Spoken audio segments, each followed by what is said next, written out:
जयसिंगपुरात साकारणारी भीमसृष्टी प्रेरणादायी ठरेल. डॉ. बाबासाहेब आंबेडकर पुतळा व भीमसृष्टी पायाभरणी शुभारंभ प्रसंगी आमदार राजेंद्र पाटील यड्रावकर यांनी दिली माहिती.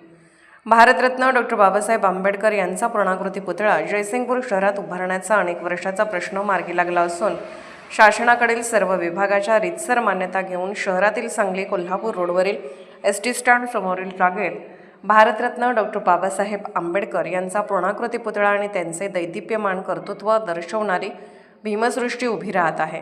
हा परिसर अतिशय प्रेरणादायी आणि जयसिंगपूर शहराच्या सौंदर्यात भर घालणारा ठरेल असे उद्गार आमदार राजेंद्र पाटील यड्रावकर यांनी काढले.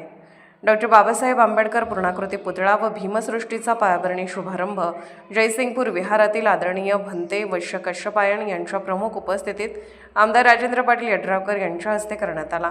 यावेळी ते बोलत होते. यावेळी जयसिंगपूरचे नगराध्यक्ष संजय पाटील यड्रावकर, जिल्हा परिषद समाज कल्याण सभापती श्रद्धाताई गायकवाड, जिल्हा परिषद सदस्य उत्तरा शिंदे, जिल्हा परिषद सदस्य प्रचिता कोळी, जिल्हा परिषद सदस्य अमोल चव्हाण, पंचायत समिती सभापती मिलिंद कुरणे, उपसभापती मनीषा कदम, अमरसिंह माने पाटील, रामचंद्र डांगे, कुरुंदवाडचे उपनगराध्यक्ष दीपक गायकवाड, अक्षय आलासे, रणजित कदम, सुभाष सिंग राजपूत, प्रताप उर्फ बाबा पाटील, विजयसिंह माने देशमुख, जयसिंगपूरच्या उपनगराध्यक्ष अनुराधा आडके, मुख्याधिकारी श्रीमती टीना गवळी, सर्व आजीमाजी नगरसेवक नगरसेविका, पंचायत समिती सदस्य प्रवीण देसाई, फैजल पटेल, अविनाश पाटील, बाबासाहेब वनकोरे, सीमा म्हैसाळे, रमेश बापू शिंदे, समन्वयक सुरेश कांबळे, मिलिंद शिंदे, आनंदा शिंगे, बाळासाहेब कांबळे, सुनील कांबळे, अनुप मधाळे, सूरज शिंगे, विकास कांबळे, BR कांबळे, जय कडाळे, सुनील कुरुंदवाडे, धम्मपाल ढाले, सेनापती भोसले, विश्वास कांबळे, शिवाजी कांबळे, सुनील कांबळे, सागर बिरनगे,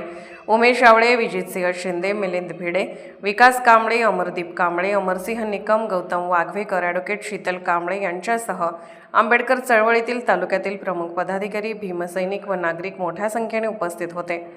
यावेळी दलित चळवळीमधील पदाधिकाऱ्यांच्या वतीने आमदार राजेंद्र पाटील यड्रावकर व नगराध्यक्ष संजय पाटील यड्रावकर यांचे अभिनंदन करण्यात आले. SK news Suresh